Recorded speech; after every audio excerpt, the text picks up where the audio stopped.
And another day, another blessings. Bakit nga ba ako balot na balot nito? Sound check, check, sound check. 1, 2, 3, 1, 2,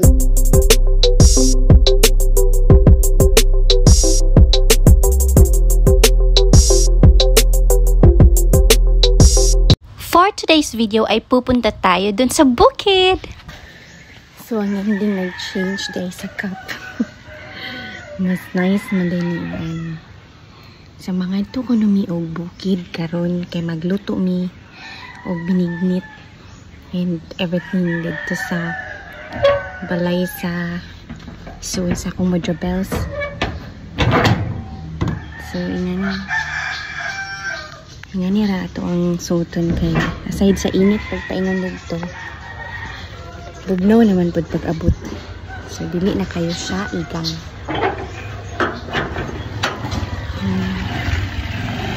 Meanwhile, dito na sila maghulat sa ako sa kalsada. Kay, saba kayo mga tiyanak kong naiwan ni Sabay. Maghilaka man na sila kung magawas ko. Marag mga bata ang hagi. Piyaan sa mama. So, let's go. Shanalos rata. And now we're heading to our destination. Tanghaling tapat pa talaga kami pumunta dun. Sinama pala ni Mama yung pangalawang apo nila dahil walang magbabantay. Say hello to the world, Kitty! Siya pala si Kitty, ang apo ni Duterte. Sinama pala namin si Ate Lalay para marami kami dun at di ko alam may pa-color coding pala silang dalawa ni Mama ngayon. Gapamaak baya sa panit ang kainit, friend, pero for the love of the biko and binignit ay for the go. And here is Ate Lalay, the ever gorgeous. Ana lagi ko sa iyahan na ti, inig magkaedad na ko awat sa imo, pretty siguro gyapon kay kuno. Char lang! Woo! And to our surprise, luto na pala tong dapat ay lulutuin namin dito. Ito na yung binignit mga friend. Maaga niyang niluto para maaga daw kami makakain. Wow! We also have biko at ito talaga yung hindi ko maintindihan kung ano to. Pero ito rin yung problema ko dahil hindi ko maitanong-tanong kung ano to. Pero in fairness, masarap to. Parang Japanese rice cake paper with buko and cream. Ay, maugid niya akong gibanatan ako, friend. Kay maumaning dili na to typical nga kakakita sa hapagkainan ba? Wow! And while we were eating, aliw na aliw sila sa pa-entertainment showcase ng dalawang bordagol na magkapatid na ngayon lang nagkasama after na ihiwalay si Kitty sa kanya. At first, si Kitty pa yung distance sa kanya. Eventually, bumigay din si Kitty at dito na hindi kinaya ni Hanilet ang kanyang energy. Yang maliit na tuta, si Hanilet yan. Tingnan nyo, kawawa tuloy si Hanilet. May pasnab-snab pa tong nalalaman si Kitty. Ay, yun pala, isog man di ay Run for your life, Hanilet! Oh no! Tempers.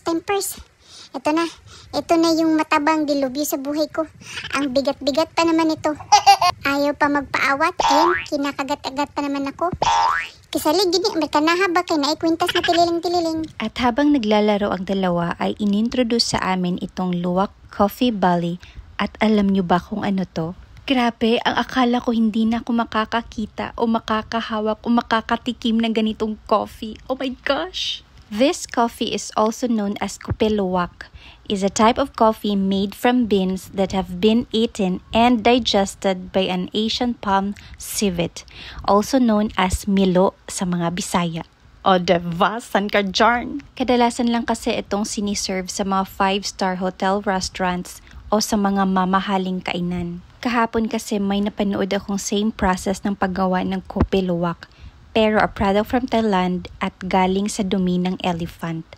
Ang isang pack nito ay nabibili sa halagang 100,000 plus per pack. In peso yan mga friend ha. Ay, hindi na ako nagpahuli mga friend. Nagkuha gid kog putos. Huruton gani unta na ako kuha pero binlan man daw gamay.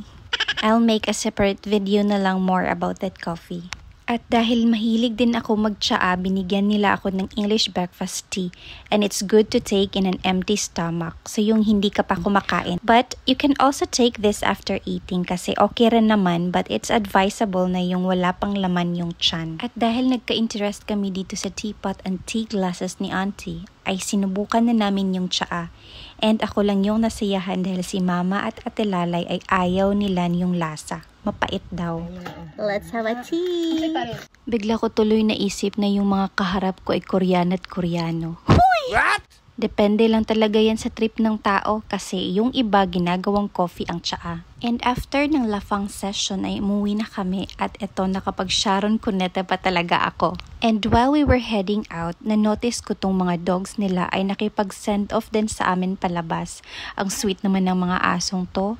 At may pahabol pang mulberries si auntie dahil may bunga na raw ito.